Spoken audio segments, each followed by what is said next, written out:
Hello everyone, this is Jotto, and welcome to the second half of the Naxxramas spoiler thing weekly thing for this weekend. Once again, Crispy is joining me, and Hello. yeah, and we're going to be going over the unofficial spoilers. It's kind of weird saying that, but anyway, the unofficial spoiler cards. Now, what happened was that on Reddit there was a supposed leak with a couple images for some of the cards at least.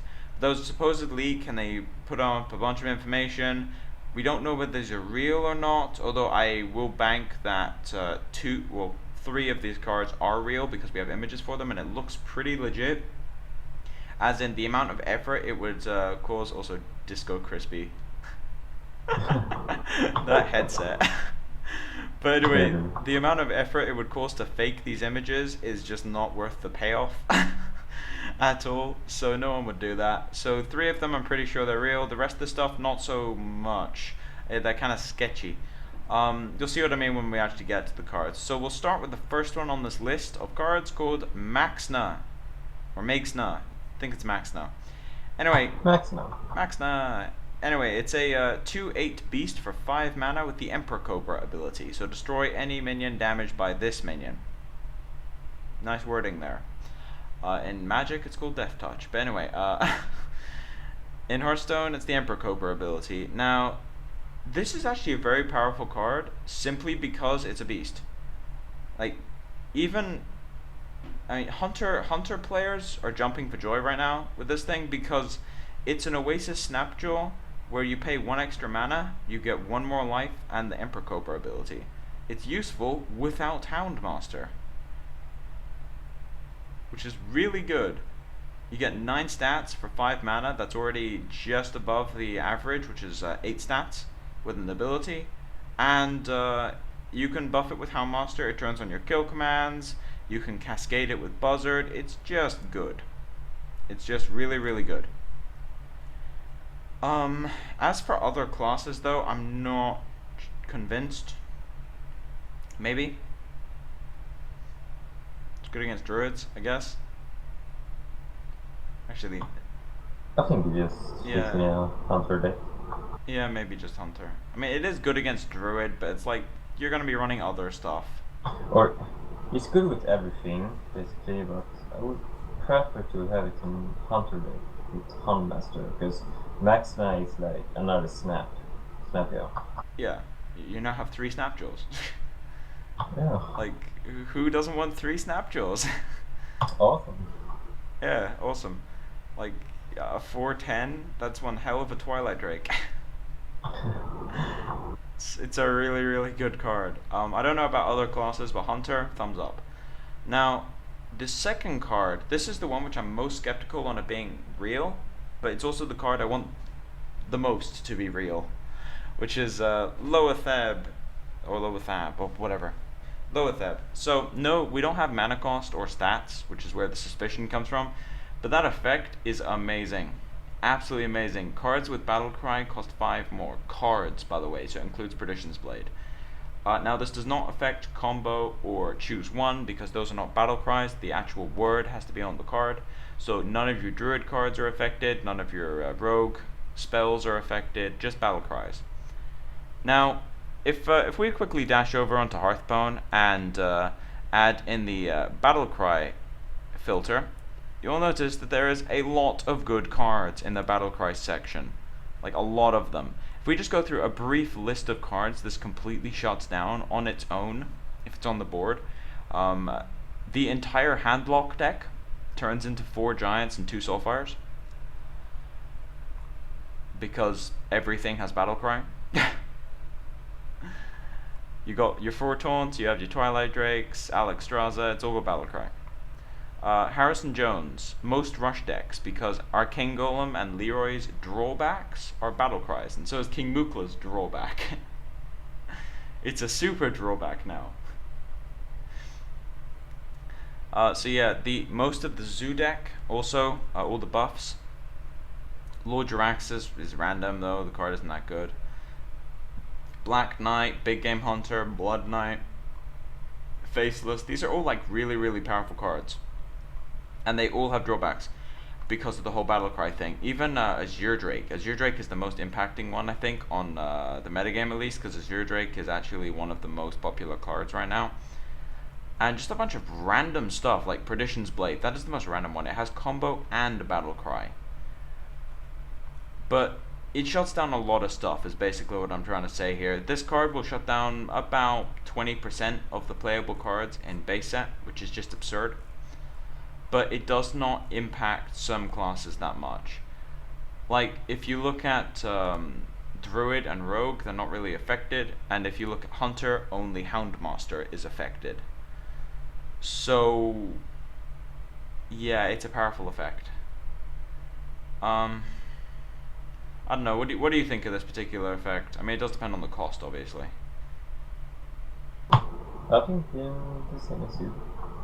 Yeah, it's absurdly Sad powerful. about it. Yeah, it's really really powerful. Yeah. Like it's crazy. It's one of those effects which I think that's pretty much all I'm going to say on it because we don't have much other information. Like if it's a 3-drop, for instance, it's just overpowered. Unless it's a 1/1 or something, and if it's like a 10-drop, then that's just terrible. So we'll see the cost and the stats. If the cost and the stats are good, though, the card is overpowered, kind of. Like it just does too much stuff. Isn't it the most likely the Venture CO Mercenary? 5-drop, 7/6, your minions cost 3 more. But this one is Yeah. with Feugen, Loatheb. Yeah, Venture Mercenary, that's it. Yeah, it is a bit. But it's like, it affects your opponent as well. Yeah. Yeah, that's a decent comparison, actually. It's like Venture Mercenary, but it affects your opponent. Can you imagine how, like, overpowered Venture Mercenary would be if it affected your opponent? It'd be pretty good. Try and BGH it. It'll only cost you like 6 mana. Yeah, that's awkward. Yeah, that's a decent comparison, and that's kind of awkward. Now, so Loatheb is really interesting. Depends on his stats. Now, before we go into Feugen, Stalagg, and Kel'Thuzad, I think we'll go over the neutral ones because the last 3 are the ones that are more or less confirmed based on the image. But the neutral cards are the other ones which are kind of sketchy because they don't have names. We have a 2/8 for 3 with Taunt and Death Rattle. And the Death Rattle is your opponent summons a random minion from his deck. This could backfire horribly. But the card itself is really powerful. A 2/8 for 3 with Taunt and Death Rattle, that is Undertaker's best friend. Turn 1 Undertaker, turn 2 make a 2/3 Undertaker and put a 2/8 with Taunt on the board. Yeah. Yep. And you can actually silence it. Like if you play Keeper of the Grove, you silence your own 2/8. So you just keep a 2/8 and then it already buffed your Undertaker and it has no drawback now. That would be useful, to be honest. Yeah. I mean, obviously if you're playing as a priest, you just never play this. Yeah. Can you imagine that? You like innervate it out on turn 1, and then your opponent's like Coin Shadow Word Pain, turn 1 Rag. Oh man, that would be hilarious. No, that's a Trollton clip. That'd be really funny. Or like Kel'Thuzad, I guess. He's a 8 mana card as well. Like Deathwing. Turn 1 12/12. There's some bad stuff that can happen. But the drawback might be absolutely crazy, but if the metagame is super aggressive, then the drawback won't be much of one. It'll just be a 2/8. It's really, really good in Zoo. Really good against Zoo as well. It has Taunt. And the worst thing they can get is Doomguard, and the best thing they can get for you is like Argent Squire. So I think it's actually quite powerful. We'll have to see though, the drawback might just be absurd. Now, before we go into the spider, just a random thing. the 5 mana 4/3 minion with taunt that becomes a 1/1 minion with taunt on death is just atrocious. It's horrible. It makes Booty Bay Guard look good. Booty Bay Bodyguard, which is just sad. Like, it. And it's gonna be even worse, because Naxxramas is like a higher power set than base set. So it's gonna be even worse than like Booty Bay Bodyguard compared to the set. It's just terrible. Like, I don't think there's a use for it. So I'm just gonna leave this one alone. Unless you have anything to say about it, the 4/3. 4/3? Yeah, the 4/3 for 5 with taunt that becomes a 1/1. It's pretty Actually, miserable. I don't have any comments about that card. I don't think most people do. Apart from it's bad. That's it, for me at least. With 1/1 winning with taunt on the back. I don't like that. I dislike it. Yeah, it's pretty bad.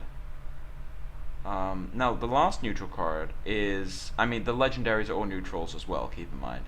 But the last neutral card is I think, a very, very good 2-drop. A 2/1 spider, which for 2 mana. Now, the spider could be a beast because all the other beasts are spiders, like Web Spinner, Maexxna, or Maexxna. Those are all spiders, and those are beasts, so it might be a beast. But it's a 2/1 for 2 that has Death Rattle summon 2 1/1 spiders. That is incredibly good. Like, with Undertaker in an aggro deck, that's crazy. You kill the spider and you don't lose any damage on the board at all. Like with Starving Buzzard, if it's a beast, that's also crazy.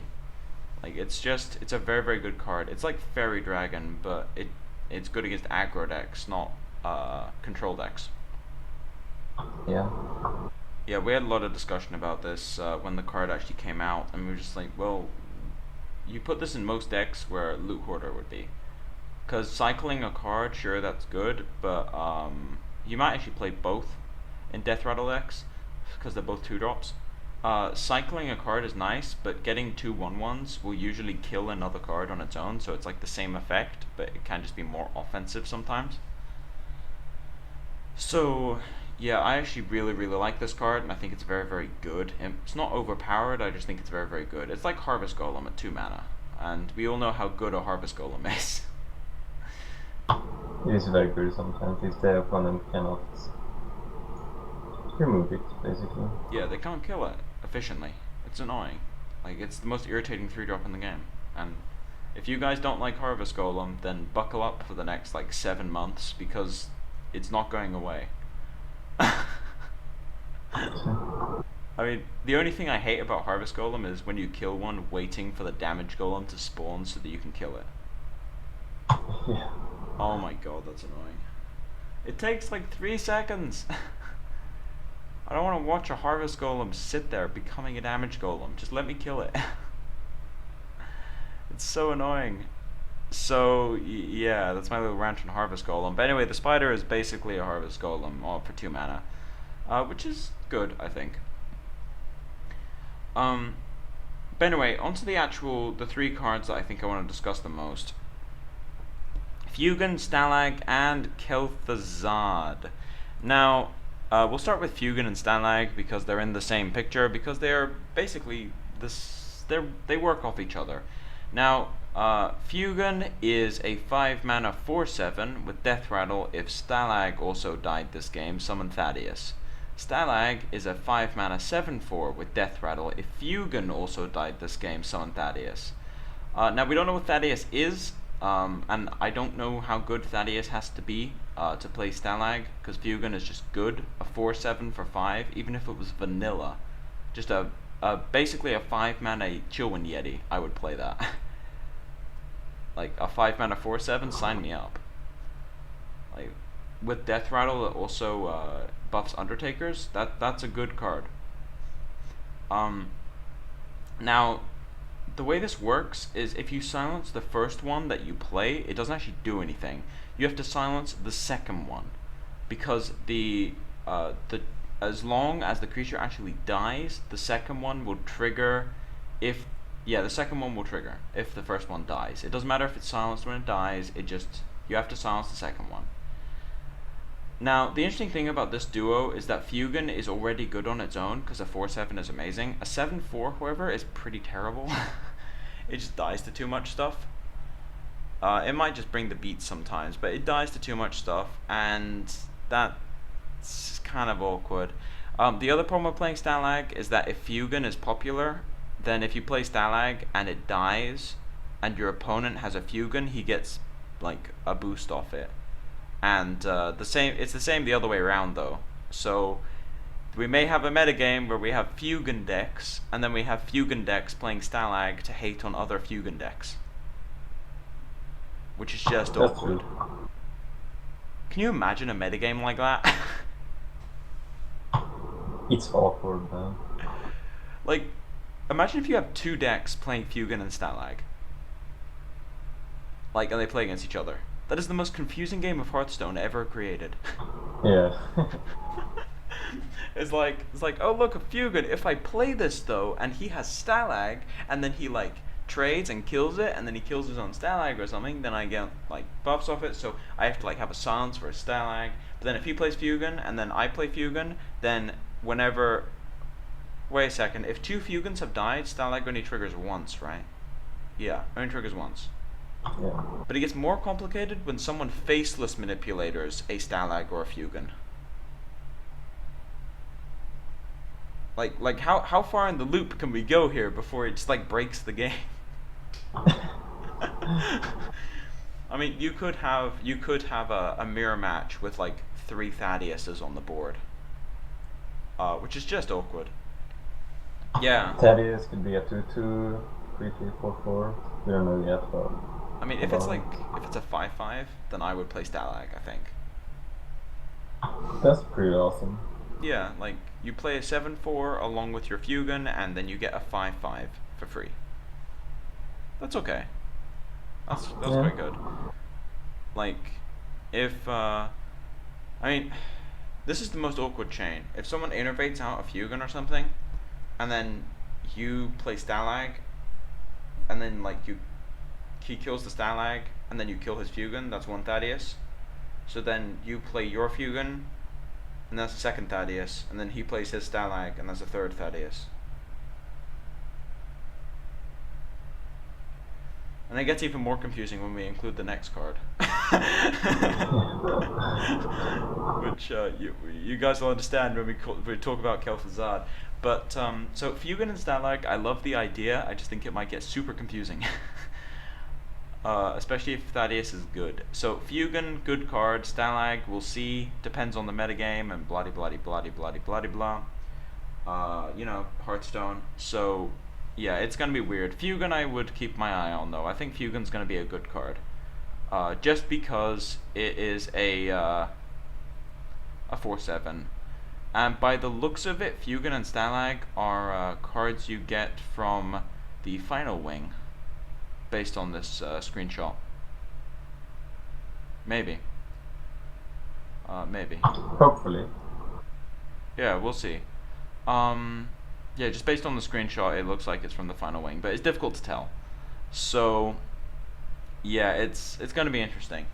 But the most hyped card of the set so far is coming up now, which is Kel'Thuzad. Now, this image is incredibly blurry, so I'm going to be reading off the text. If you squint your eyes, you can tell it's at the end of the turn. Summon all friendly minions that died this turn. It's an 8 mana 6/8. Now, this is absolutely crazy. This is way more powerful than a card like Ragnaros.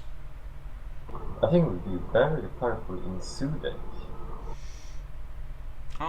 In Zoo, the problem with playing it in Zoo is that you might just have the issue of when you play it, there's nothing left on the board because you ran out of steam. That could happen.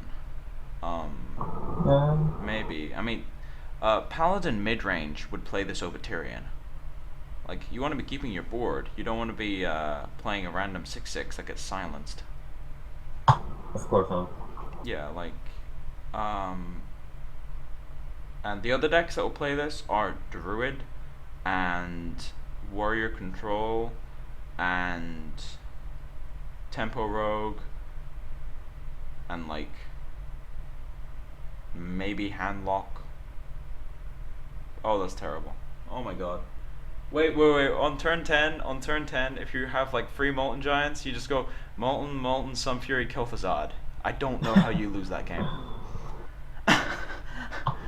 That's just ridiculous powerful. That's absurd. Like, so basically, what Kel'Thuzad's effect does is whenever anything dies, as long as Kel'Thuzad is alive at the end of the turn, everything on your side of the board that died gets resurrected. On his turn and also on yours. So basically, as long as Kel'Thuzad is alive and not silenced, your board cannot die. That's basically how that effect works. Now, this gets absolutely absurd when you're playing a Ramp Druid with a million taunts, because it means that if they don't have a silence, or like an assassinate effect, or a polymorph or something, they can't win the game. Because the taunts keep coming back. Like, they actually can't win the game. Like, if you can put a Kel'Thuzad on the board with like a Sen'jin, and you will value them to death. Yeah. I mean, and that's just like its practical uses. You know, the ones where it's just like you play it and it's good. That's its practical uses. 1 minion on the board, it's good on its own. It's a 6/8, which is okay. I'm fine playing 6/8, and it's just a good card. Now, it gets crazy when you start including the Magical Christmas Land scenarios. Now, that's just the normal stuff. The Magical Christmas Land scenarios are things like Kel'Thuzad and rebirth your Kel'Thuzad or reincarnate. Now, because of the way it's worded, when you reincarnate the Kel'Thuzad, you destroy it and it comes back. At the end of your turn, you get another Kel'Thuzad. The only way of killing anything on the board with 2 Kel'Thuzads on the board is to kill both of them on 1 turn. Because they resurrect each other. So if you play Kel'Thuzad and if your opponent plays Kel'Thuzad and he actually innervate, like if he innervate coins faceless, you just lose the game.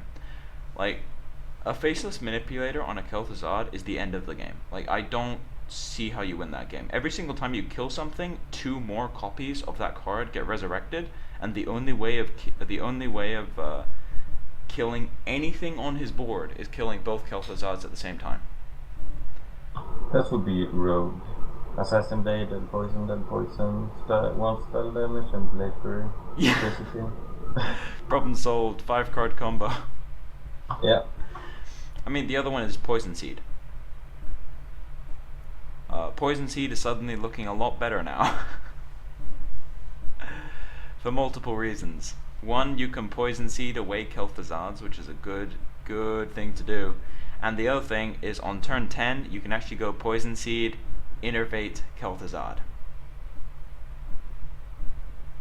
Your opponent's board becomes 2/2s, your board becomes 2/2s, and then you resurrect your board. Ugh. That's just miserable. That's really miserable. You know what's even more miserable? If you get this in Arena. Like, Ragnaros is terrifying to play against in Arena. Kel'Thuzad is like concede on the spot. Like, if you don't have a polymorph and you're not, or a hex, basically if you're not lucky enough you're playing shaman or mage, then you lose the game. Yeah, basically. Yeah, that's basically how that card works. It's absolutely nuts. I actually thought up until today that it only worked on your turn, so your opponent could like kill stuff on their turn to remove stuff from the board, but I misread the card. No, it says at the end of the turn, summon all friendly minions that died this turn, which applies to your opponent's turn as well. So there's just no way of killing anything. Yeah, if you put this behind taunt, then you're in trouble. If you put this, like, paladins can just put a divine shield on this. They just put a divine shield on it. If you don't have a if you silence it, it's a 6/8, which I'm fine with. It's better than Tyrion, who's a 6/6 if you silence it. It's a 6/8, and killing it is going to be very, very difficult. So you basically have to silence it, or you have to kill it with a huge amount of burn, and it's can't be big game huntered, so there's no efficient way of killing Kel'Thuzad without polymorph or hex. That's the only efficient ways of actually killing Kel'Thuzad. Even if you silence it, you have to put so many cards into killing it that I do think the card is insanely overpowered.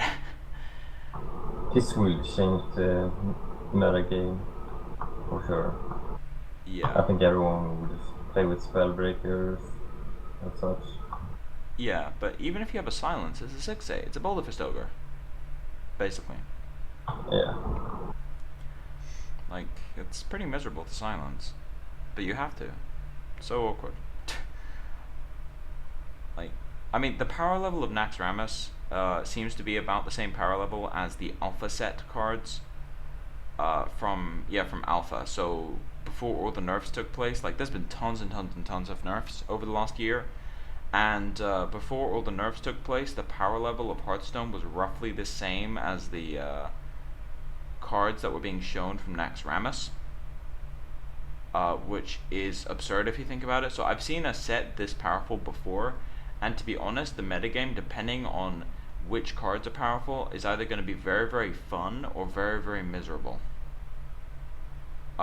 If you're allowed to do absolutely crazy stuff all the time, that's actually fair, like fair stuff, so just cards that are actually overpowered on their own, that's actually fine. If it's unfair stuff, like at the moment with Gadgetzan and Leroy combos and multiple different decks, like Handlock and Miracle and even some Rush decks and things like that, that's not a good power level. Like, you don't want gimmicky cards to be overpowered, because if a gimmicky card is overpowered, then it ruins the game. If a card that does something straight up and is just powerful on its own in terms of stats and effect and is not gimmicky like at all, then it's actually fun. So like playing as tempo decks, or for example like Tempo Rogue and things like that, is probably the most fun you'll ever have playing Hearthstone, because it's just, they're doing fair things and they're just trying to they're not trying to card advantage you to death. They're just playing Hearthstone with creatures and removal spells, and just like whoever plays better and whoever does trading like more efficiently and things like that wins the game. And that's the kind of stuff I like from Feugen and Stalagg, apart from the stupid confusing interaction if your opponent's also playing them. In terms of Kel'Thuzad, I feel like he's kind of in the middle, where I kind of like his design, but I also kind of hate what it could do. So I don't know. I really like that they're doing more complicated stuff in Naxxramas, because base set's pretty simple. Yeah. It just is. And I mean, one of the reasons I brought Crispy on for this is because he is a deck builder, and let's just say that any deck builders after Naxxramas are going to be having a lot of fun. It's like, hey, new toys, let's try some of this stuff out. Let's put this and this and this in one deck, and let's try this and this and this. Like, yeah, you're like trying the deck all the time, like 10 or 15 times until it works good. I think good I'm enough. gonna... Dude, I think like when the first wing of Naxxramas comes out, I'm gonna finish the wing and then I'm gonna disappear from reality for a day just deck building. Like... I think I will disappear for 1 week. Yeah, you're just like, you're like for a week deck building with 5 cards, and then the next wing comes out.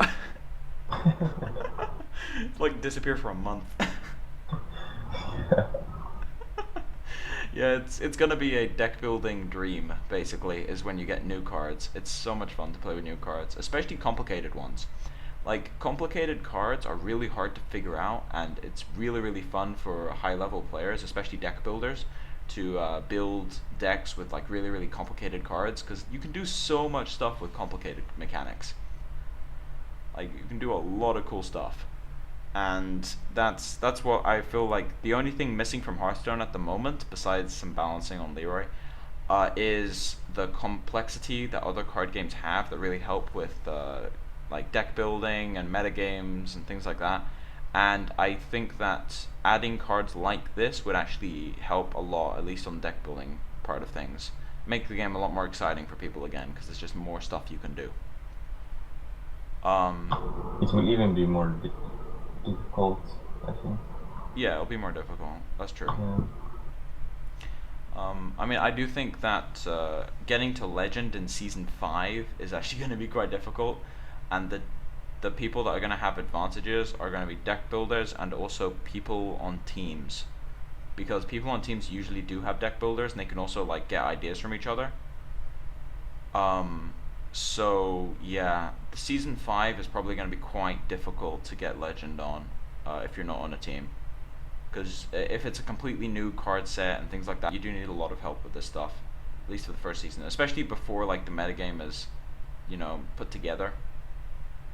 There's going to be a lot of different stuff that people are kind of unsure about, and we'll have to see how it goes. Although I'm pretty excited about it. I think everyone is. Yeah, I should hope so. I should hope so. If there's someone who isn't excited about Naxxramas, then go ahead and say so. Because I want to know. But anyway, so that's about it on the Naxxramas stuff. I doubt there's gonna be Naxxramas spoilers until the full set comes out in probably a week or two, and when that happens, I'll do a set review. Don't know who I'm gonna do it with, but I'll do a set review.